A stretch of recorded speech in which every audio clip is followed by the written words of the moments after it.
আমরা কখনো চাই না যে বাংলাদেশ বিশ্বকাপ জিতুক, কারণ আমরা এটা বিশ্বাস করি যে আগামী 50 বছর পরেও যদি বাংলাদেশ টি-20 বা ওডিআই খেলে তখনও তারা আসলে ওয়ার্ল্ড কাপের ফাইনালে যেতে পারে। এরপর এক ভয়ঙ্কর বিষধর রাসেলস ভাইপার সাপ ধরা পড়ায় সাধারণ মানুষের মাঝে আতঙ্ক ছড়িয়ে পড়েছে।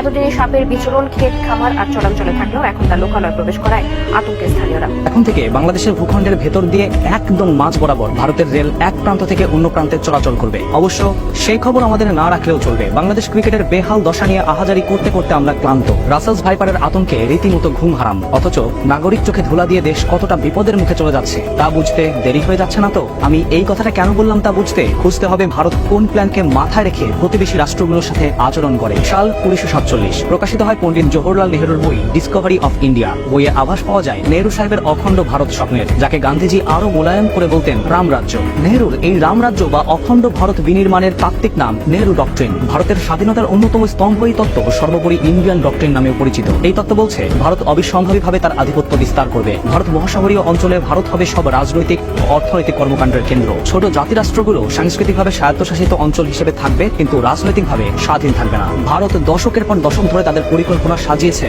এবং তৎপরতা বৃদ্ধি করেছে। প্রশ্ন থেকে যায়, এসব তৎপরতার উদ্দেশ্য কি তবে বাংলাদেশের গ্যাস ও কয়লা ক্ষেত্র দখল করা, উপকূলীয় এলাকার গ্যাস উত্তোলন নিয়ন্ত্রণ প্রতিষ্ঠা করা, ট্রানজিট পাওয়া, সড়ক ও রেল নদীপথের কানেক্টিভিটি পাওয়া, চট্টগ্রাম বন্দর সুবিধা পাওয়া, চট্টগ্রামের গভীর সমুদ্র বন্দর স্থাপন করা, সব মিলিয়ে রেলের মাধ্যমে বাংলাদেশকে অখণ্ড ভারতের রাজ্যে রূপ দেওয়া?